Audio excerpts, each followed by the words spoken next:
Halo semua, selamat datang kembali di channel Kai Cinema. Kali ini, saya akan merangkum sebuah film Prancis, bergenre action, crime dan drama. Film tahun 2011, yang berjudul, The Prey. Mengisahkan tentang seorang narapidana perampokan bank, yang kabur dari penjara, untuk menyelamatkan anak perempuannya yang diculik oleh pedofil.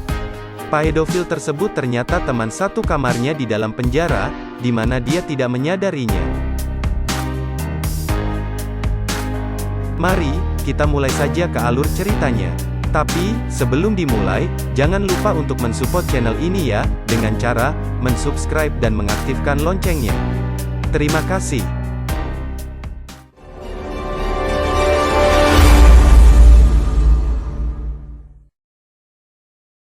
Film diawali dengan penampakan sepasang manusia yang sedang melakukan skidi papap. Mereka adalah pasangan suami istri, Adrien dan Anna. Setelah selesai, Anna memberikan sebuah gambar kepada Adrien. Gambar tersebut merupakan lukisan yang dibikin oleh anak mereka. Kemudian, mereka didatangi oleh dua orang sipir yang mengatakan bahwa waktu mereka telah habis. Ternyata aksi skidi papap yang mereka lakukan berada di dalam penjara. Adrien merupakan seorang narapidana. Dia dipenjara karena kasus perampokan bank, dan dihukum selama 8 tahun. Dia ditekan oleh temannya Nofrik, yang sama-sama merampok bank, untuk memberitahu di mana dia menyimpan uang rampokan tersebut. Ternyata uang rampokan itu belum ditemukan. Adrien masih menyimpan uang tersebut di suatu tempat. Dengan perasaan senang, Adrien menempelkan gambar yang dibikin oleh anaknya di dinding dekat tempat tidurnya. Dia berbicara dengan teman satu kamarnya. Temannya itu bernama Maurel. Maurel dipenjara karena dituduh memperkosa seorang gadis muda. Dia menolak tuduhan tersebut, dan dia masih dalam persidangan lanjutan. Di malam hari, Adrien menemukan dan membaca buku catatan harian Maurel. Setelah membaca catatan itu, Adrien merasa kasihan. Dan dia tidak yakin kalau Maurel merupakan seorang pemerkosa. Karena dia merasa, Maurel tidak mungkin dapat melakukannya dengan tampang seperti itu. Karena kasusnya, Maurel banyak dicari oleh narapidana lain untuk dibunuh. Salah satunya geng dari Rusia. Dengan bekerja sama atau menyuap sipir penjara, geng Rusia itu memasuki kamar Adrien dan Maurel. Setelah menyuruh Adrien keluar, mereka menyiksa Maurel di dalam kamar. Tak kuat mendengar teriakan Maurel, akhirnya Adrien datang menolongnya. Perkelahian pun terjadi antara Adrien dengan geng Rusia. Sesaat kemudian, sipir penjara datang melerai perkelahian tersebut. Salah satu sipir memperingatkan Adrien agar jangan ikut campur. Saat waktu berkunjung, Adrien didatangi oleh anak dan istrinya. Anaknya bernama Melissa. Melissa memiliki masalah dengan lidahnya, sehingga belum bisa berbicara. Karena kondisi keuangannya lagi susah, istrinya meminta Adrien untuk memberitahu tempat uang hasil rampokan disembunyikan, agar dia bisa mempergunakan seperlunya. Ternyata istrinya juga mengetahui hal tersebut. Tapi Adrien belum juga mau memberitahu. Maurel pun juga didatangi oleh istrinya yang bernama Christine. Dengan nada bahagia, istrinya bercerita bahwa dia sedang mengusahakan agar Maurel bisa cepat keluar. Karena bukti kasusnya tidak lengkap. Narapidana pun dikasih hiburan dengan menyaksikan pertunjukan musik. Saat pertunjukan itu, Adrien diancam oleh temannya Nofrik. Sekali lagi Nofrik meminta Adrien memberitahu tempat uang rampokan tersebut. Adrien tetap tidak mau memberitahu. Lalu Nofrik mengancam akan membunuh anak dan istrinya. Adrien pun berontak, yang mengakibatkan telinganya luka parah. Saat perawatan telinganya, Adrien didatangi oleh Maurel. Maurel berkata bahwa dia 3 hari lagi sudah bisa bebas. Karena gadis yang menuduhnya memperkosa, mencabut laporannya. Maurel juga bercerita kepada Adrien, bahwa Nofrik akan menyandera anak dan istrinya, sampai Adrien memberitahu tempat uang rampokan disembunyikan. Mendengar itu, Adrien mulai cemas. Dia juga bingung, dari mana Maurel tahu tentang uang tersebut. Kemudian Maurel berkata, bahwa dia bisa membantu menjaga anak dan istrinya dari gangguan Nofrik. Sebagai balasan atas bantuan Adrien dari gangguan geng Rusia, Maurel pun memberi nomor teleponnya kepada Adrien, jika sewaktu-waktu Adrien membutuhkan bantuan.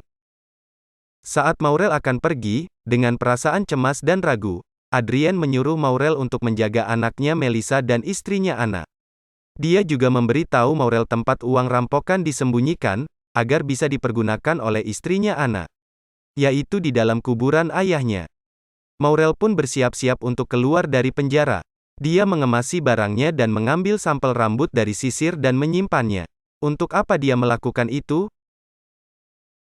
Dan akhirnya Maurel pun bebas.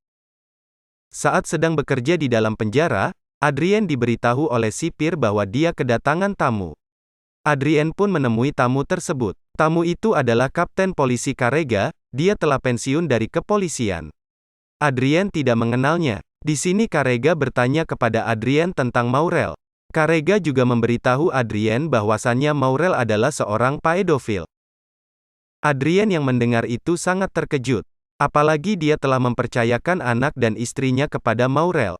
Adrien susah untuk mempercayainya. Maurel yang dia kenal selama ini adalah orang yang baik. Carrega menambahkan bahwa Maurel merupakan seorang yang licik. Dia adalah tersangka pembunuhan berantai. Saya adalah orang yang menangani kasusnya selama ini. Hanya saja susah untuk membuktikannya. Setelah berbicara dengan Carrega, Adrien mulai cemas dengan kondisi anak dan istrinya. Dia mencoba menelpon ke rumah, tapi tidak ada yang mengangkat.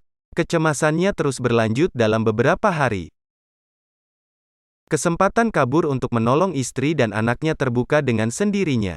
Geng Rusia berniat membalas dendam kepada Adrien. Setelah bekerja sama dengan sipir penjara, Adrien dikeroyok oleh geng Rusia. Adrien pun berhasil menghajar semua geng Rusia, dan juga sipir penjara.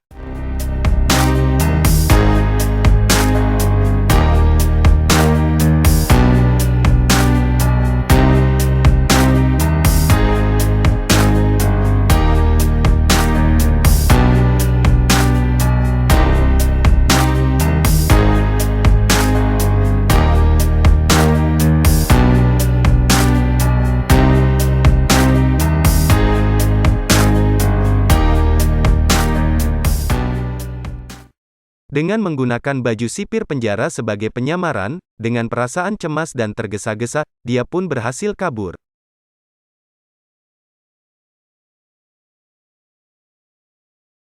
Setelah mendapat laporan, kepolisian langsung mengadakan pertemuan untuk menangkap kembali Adrien.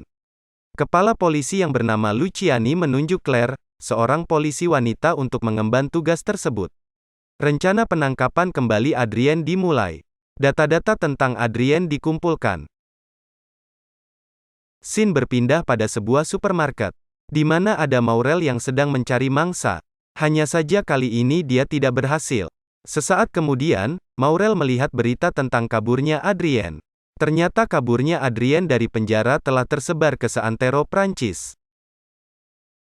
Maurel pun keluar dari supermarket, dan langsung menuju mobilnya. Di dalam mobil ada istrinya yang sudah menunggu. Di sana juga ada Melissa, anaknya Adrien. Tetapi tidak ada Anna, istrinya Adrien. Maurel memberitahu istrinya tentang kaburnya Adrien dari penjara, mereka pun kelihatan cemas. Adrien langsung menuju rumahnya. Sesampainya di rumah, dia tidak menemukan anak dan istrinya. Dia hanya menemukan boneka kecil yang selalu dipegang oleh anaknya, kecemasannya pun bertambah. Tak berapa lama, polisi pun datang.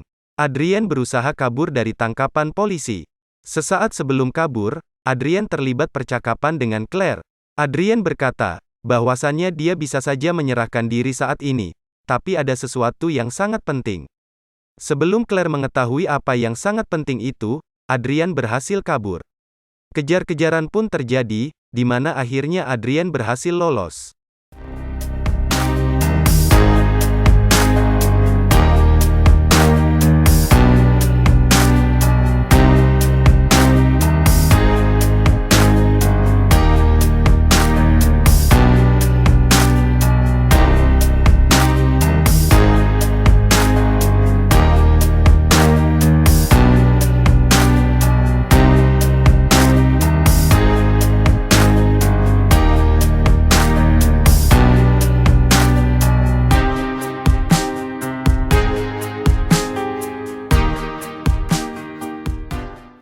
Setelah lolos dari kejaran polisi, Adrien langsung menuju kuburan ayahnya. tempat di mana dia menyembunyikan uang hasil rampokan bank. Betapa terkejutnya Adrien, ternyata uang itu sudah tidak ada. Dan lebih terkejut lagi serta menyayat hati, dia juga melihat mayat istrinya. Apa yang diberitahu oleh Carrega tentang Maurel di penjara ternyata benar. Maurel adalah seorang pembunuh berantai dan juga seorang pedofil. Sesaat sebelum keluar penjara, Maurel pernah memberinya nomor telepon. Dia pun langsung menelpon Maurel dan bertanya kenapa membunuh istrinya, dan apakah sudah membunuh anaknya. Dengan santai Maurel menjawab, bahwasannya, Anna orang yang sangat menyusahkan dan pantas mati. Sedangkan Melissa merupakan anak yang sangat saya cintai, kata Maurel. Mendengar itu, Adrien sangat marah. Dan sekarang tujuannya adalah menyelamatkan anaknya Melissa dari seorang pedofil. Maurel menjawab telepon dari Adrien di suatu tempat. Tempat itu sebuah rumah yang berada di tengah hutan. Di sini Maurel merencanakan sesuatu. Dia menyimpan mayat korbannya dan menaruh sampel rambut Adrien yang dia ambil sesaat sebelum keluar dari penjara. Dan semua barang-barang yang ada sidik jari Adrien. Keesokannya, polisi datang ke tempat itu. Mereka menemukan seorang mayat gadis muda yang sudah gosong. Polisi juga menemukan banyak sidik jari Adrien di area tersebut. Ternyata rencana Maurel adalah menjadikan Adrien sebagai tersangka pembunuhan berantai yang dia lakukan, dan dia berhasil. Polisi pun menetapkan Adrien sebagai tersangka pembunuhan. Sementara itu, Claire yang juga berada di tempat tersebut merasa ada keanehan. Dia kurang mempercayai kalau Adrien adalah seorang pembunuh berantai. Karena Adrien memiliki istri dan seorang anak gadis kecil yang cacat. Di sini kita diperlihatkan seorang laki-laki tua bernama Pascaud. Dia adalah ayah dari gadis muda yang ditemukan tersebut. Selama ini, dia selalu mengikuti polisi untuk mengetahui perkembangan pencarian anaknya. Setelah mayat anak gadisnya ditemukan, Pascaud memiliki niat untuk membunuh orang yang membunuh anaknya. Adrien mulai melakukan pencarian Maurel. Dia pergi menemui Carrega. Adrien meminta mantan polisi itu untuk membantunya mencari Maurel. Di dalam rumah, Carrega memperlihatkan kejahatan-kejahatan yang telah dilakukan oleh Maurel. Yaitu berupa pemerkosaan dan pembunuhan terhadap 5 anak gadis kecil. Tapi Maurel selalu berhasil lolos dari dakwaan. Melihat itu, Adrien sangat mencemaskan kondisi anaknya. Dia memberi nomor telepon Maurel kepada Carrega, untuk dilacak keberadaannya. Carrega langsung pergi ke kantor polisi untuk melacak nomor tersebut. Carrega menemukannya, dan memberitahu Adrien tempat itu, yaitu sebuah kota kecil bernama Castagnier. Polisi pun terus mengejar Adrien. Sekarang Adrien tidak hanya sebagai narapidana yang kabur dari penjara, tapi juga sebagai tersangka pembunuhan berantai. Setelah mendapat informasi, mereka langsung mencari Adrien di sekitar komplek perumahan Carrega. Adrien pun kembali berusaha kabur dari kejaran polisi. Di sini kembali terjadi percakapan antara Adrien dengan Claire. Adrien baru mengetahui kalau dia adalah tersangka pembunuhan berantai, setelah diberitahu oleh Claire. Karena DNA-nya ada di tempat kejadian. Adrien meyakini, ini pasti ulah dari Maurel. Akhirnya, untuk kedua kalinya Adrien berhasil kabur dari kejaran polisi setelah mendapat bantuan dari Carrega. Dia pun langsung pergi menuju kota kecil Castagnier. Pengejaran Adrien pun terus dilakukan. Di tempat lain, Pascaud menyadap dan mendengarkan percapakan polisi melalui radio. Dia ingin tahu perkembangan penangkapan Adrien yang dia ketahui sebagai pembunuh anaknya. Dia memiliki ambisi untuk membunuh orang yang telah membunuh anaknya. Sementara itu, di kantor polisi, Claire merasa ada yang aneh dengan peristiwa pengejaran Adrien. Dari narapidana yang kabur, menjadi tersangka pembunuhan berantai. Ada sesuatu yang belum dia ketahui. Sampai akhirnya dia mengetahui hubungan Carrega dengan Adrien yang menghasilkan nama Maurel. Dia semakin yakin kalau Adrien bukanlah pelaku pembunuhan berantai.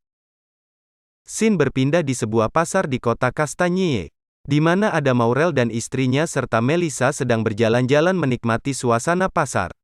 Pada saat itu Maurel kembali mencari mangsa. Dia memperhatikan seorang anak gadis muda yang sedang berjalan di tengah pasar. Di sini kita ketahui bahwa istrinya membantu Maurel dalam aksi kejahatan tersebut. Ternyata mereka berdua adalah keluarga psikopat. Maurel pun berhasil memangsa gadis muda tersebut dengan bantuan istrinya, dan meninggalkannya di tengah hutan. Setelah sampai di Castagnier, Adrien memasuki sebuah apartemen kosong yang dekat dengan apotik. Dia meyakini Maurel akan mendatangi apotik tersebut, karena Maurel selalu memakai obat selama di penjara. Dia terus menunggu dan melihat ke arah apotik. Dan akhirnya Maurel pun muncul. Lalu Adrien membuntuti Maurel sampai pada sebuah rumah. Setelah mendengar menghilangnya gadis muda di kota kecil Castagnier, polisi yang dipimpin oleh Luciani langsung menuju ke sana.